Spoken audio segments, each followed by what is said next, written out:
Did they age well? Let's check it out.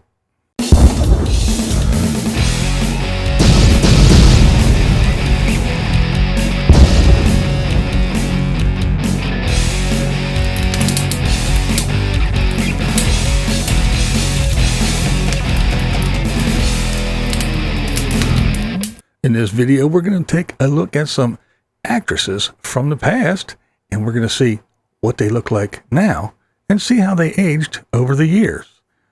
So stick around, check it out, and see what you think. Did they age well?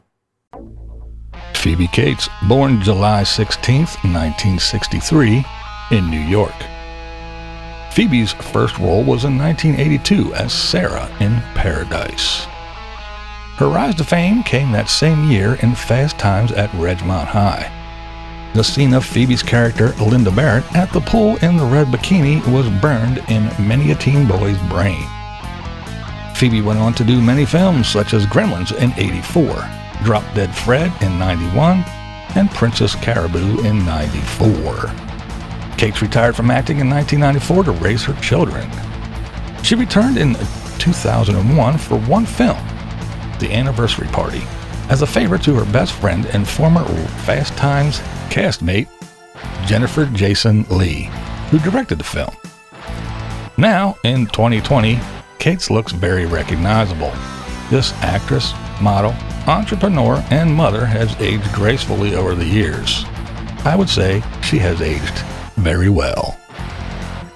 Michelle Pfeiffer, born April 29, 1958 in Santa Ana, California. Pfeiffer made her film debut in 1980 as Susie Q in The Hollywood Knights. She appeared in Grease 2 in '82 and in Scarface in '83. My favorite role of hers came in 1992 when she played Catwoman in Batman Returns. In '95, Michelle played the inner-city school teacher in Dangerous Minds. The lovely Pfeiffer's more recent role of Queen Ingrid in Maleficent Mistress of Evil showed just how stunning she still is. Now, in 2020, Michelle has aged very well. There is no mistaking who she is and is as beautiful as ever. Justine Bateman, born February 19, 1966 in Rye, New York. Justine broke onto the scene as Mallory Keaton on Family Ties. The show ran from 1982 to '89. She went on to appear in many TV shows such as Arrested Development, Desperate Housewives, and Private Practice. In 2018, Justine wrote her first book, Fame, The Hijacking of Reality. Some will say this actress, writer, director, producer really shows her age. I think Justine Bateman aged well. I find comfort in the fact that she aged naturally. It is refreshing to see a celebrity forego the cosmetic surgery route. I knew who she was immediately and thinks she looks great. Debbie Mazar, born August 13th, 1964 in New York City. Debbie came on the scene in 1981 as a lounge dancer in Downtown 81. She then appeared in Goodfellas in 1990. I remember her most from the 1995 movie Empire Records, and in '96 as Girl 39 in the movie Girl 6. Debbie also appeared in several TV shows such as Entourage, NYPD Blues, Ugly Betty, and Happily Divorced. Mazar caught my eye as the dark-haired girl with the captivating light blue eyes. To me, Debbie always had that pin-up or classic Hollywood look. Even when young, she looked more mature. I think she looks exactly the same as she always did. Debbie Mazar aged remarkably. Marissa Tormey, born December 4th, 1964 in Brooklyn, New York. Marissa started out on the soap opera As the World Turns in 1986. She became known that same year with a role in The Cosby Show spin-off, A Different World. Her film debut was a small role in The Flamingo Kid in '84. 1992 was when Marissa Tormey became a household name. the sassy Mona Lisa Vito in My Cousin Vinny put her on the map. Tormey went on to appear in many films like Untamed Heart in '93, What Women Want in 2000, and The Wrestler in '08. She even played Aunt May in the Spider-Man movies.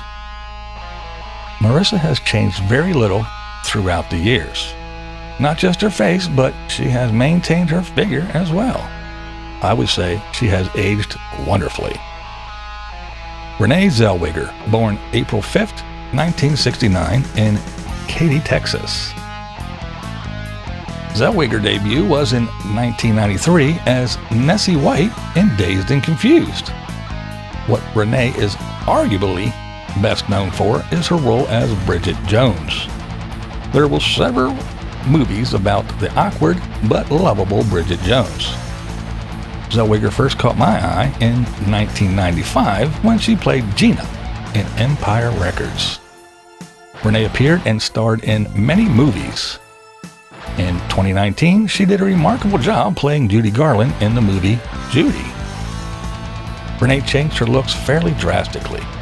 The Netflix original What If shows that. From the hot Gina in Empire Records to the chunky Bridget Jones, all the way to the rail-thin Anne Montgomery in What If, she was always attractive. It is clear, however, she has had lots of help and had major changes. Valerie Bertinelli, born April 23, 1960 in Wilmington, Delaware. We all remember Valerie as the adorable Barbara Cooper Royer on One Day at a Time from 1975 to '84. She also starred in Hot in Cleveland from 2010 to 2015. Bertinelli went on to host her own cooking show and co-hosted Kids Cooking Championship with Duff on Food Network. As a music lover, the thing I remember most is her marriage to Eddie Van Halen in 1981. They separated in 2001 and divorced in 2007. Valerie has gained some weight after motherhood and growing older. I guess all those cooking shows made it easy to put on a few pounds. Despite losing her teen figure, she still is as cute as a button. Joey Lauren Adams, born January 9th, 1968. Adams had a small role in The Exorcist II, The Heretic, in 1977. Her first major role was Simone in Dazed and Confused.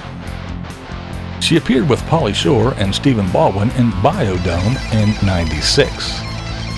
Joey was part of the Kevin Smith regulars. She was in Mallrats, Jay and Silent Bob Strikes Back, Clerks, The Lost Scenes, and her award-winning performance as Alyssa Jones in Chasing Amy. Joey Lauren Adams' slender build, pixie-like look, and large smile draws you in. Her unique voice adds to her charm. I think she looks exactly the same after all this time has passed. I can't help but smile when I see her. Melanie Griffith, born August 9th, 1957 in Manhattan, New York. Griffith started young. Her first on-screen appearance was in 1969 in Smith. Her first major role was in Night Moves in '75. Melanie appeared in many films including Body Double in '84, Cherry 2000 in '87, and the cult film Cecil B. Demented in 2000. What I remember her most from is her role as Tess McGill in the 1988 hit Working Girl. During the filming of Roar, Griffith was mauled by a lion and had to have facial reconstruction surgery. That film was released in '81. With the surgery due to injury and aging, I think Melanie Griffith looks great. I would say she aged gracefully. Kellylebrock, born March 24th, 1960 in New York. LeBrock started in modeling at age 16. At age 19, she got a 24-page spread in Vogue magazine. We get our first glimpse of LeBrock as Gene Wilder's fantasy girl in 1984 in the movie The Woman in Red. The movie that drove the young boys wild was in 85. Kelly played Lisa, the creation of two nerdy boys in Weird Science. No one stays young forever, not even fantasy girls. LeBrock still looks great. A little heavier and 60 years old. Well, now she's just old guys fantasy. Not the teen boys anymore, but she still looks great. So there you go. Beauty, like art, is subjective. So, do you agree? Disagree? Do you think some of them that I think aged well didn't age so well? Do you disagree, agree? Leave me a comment down below. And thanks for watching. And you really don't have to agree with me. But this is Blind Views, and that's the way I see it. What we do here is go back.